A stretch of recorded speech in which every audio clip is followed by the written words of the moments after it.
So meron po akong alagang aso ngayon na yan ay binigay sa akin, pinaampon dahil hindi po nila maalagaan ng gusto.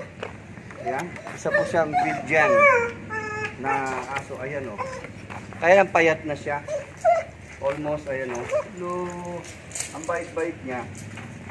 Ayan o. Nakakatuwa nga lang. Puro buto o. Ang payat. Umabot na siya ng 1 year dun sa dati niyang amo. Pinabayaan.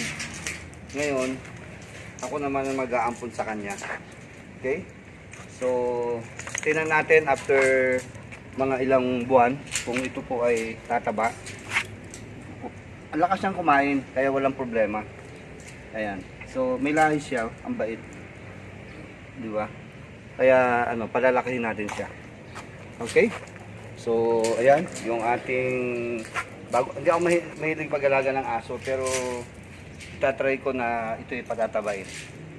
Okay? So, okay na? So, andito siya sa aming kwarto, sa headquarters. Ayan, dyan muna siya. Then, after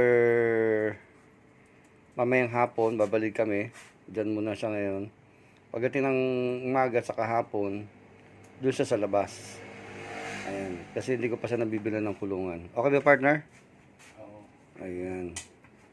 So, alisin mo yung mga pwede niyang madamba. Ayan. Ang pangalan niya po ay si Gray. Hello, Gray. Ayan. So, ang bait naman niya. Kaya nagustuhan ko. Hello, Gray.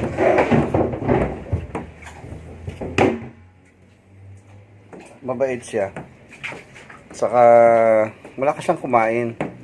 Kaya sabi ko mo, babalik yung kanyang dating sigla. Na siya ay magiging mataba. Ayan, no? Puro putot balat na siya. Dahil nga sa yung dati niyang nag-alaga ay siguro hindi siya masyadong pinapakain. Okay, try natin sa atin kung mga ilang buwan siya po ay lalaki at tataba. Okay? Hello, Gray.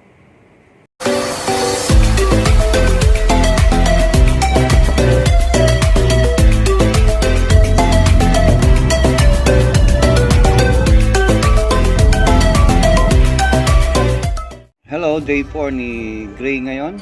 I-try po natin na magpakain sa kanya ng pedigree. Ayan, so kumain naman siya. Very good sa kanya.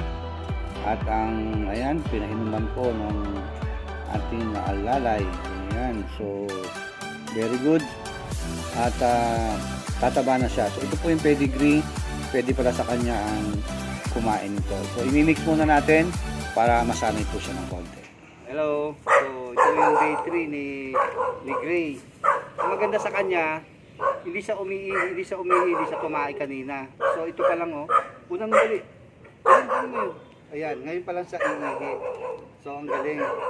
So ito, bumili ako ng pedigree. Try natin na kakain siya ng pedigree.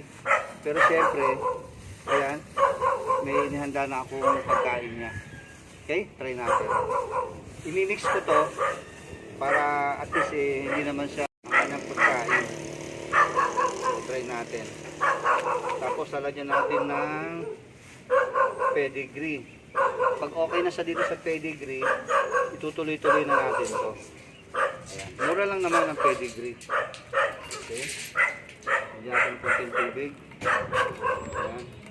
Pag naging okay sa kanyang pedigree, yan, tutuloy-tuloy na natin siyang kakainin yan.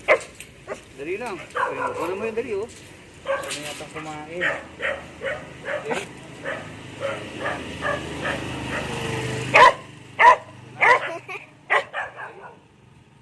Ayan. So may halo siyang pedigree. Ayan. Tapos chicken. Ayan. Okay, tingnan natin. Kakain. Uy, talagang grabe. Kinahain niya nga, oh. Lakas. Lakas. Diba? So, kailangan patabain natin siya. Ang payat niya na. Patabain talaga siya. So, bubuhay na talaga yan. Ano yan, tataba na yan. Ang payat niya noon. Ngayon na kumakain. Ang lakas niya na ngayon.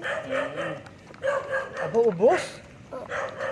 Talagang, oh yun, very good. So, kung kumakain na siya ng pedigree, itutuloy-tuloy na natin yung pagkain na yan sa kanya.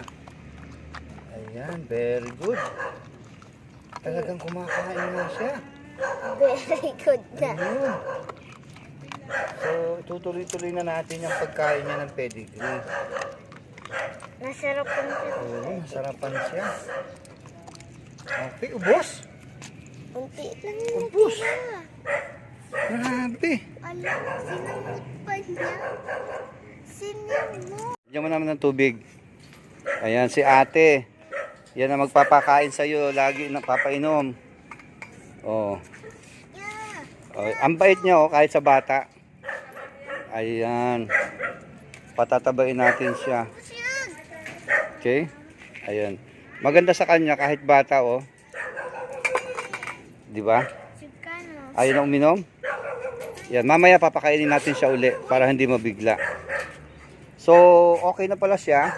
Very good pala sa kanya ang pedigree. So, itutuloy-tuloy na natin to. Atyo, ito na yung magiging pagkain mo. Pedigree.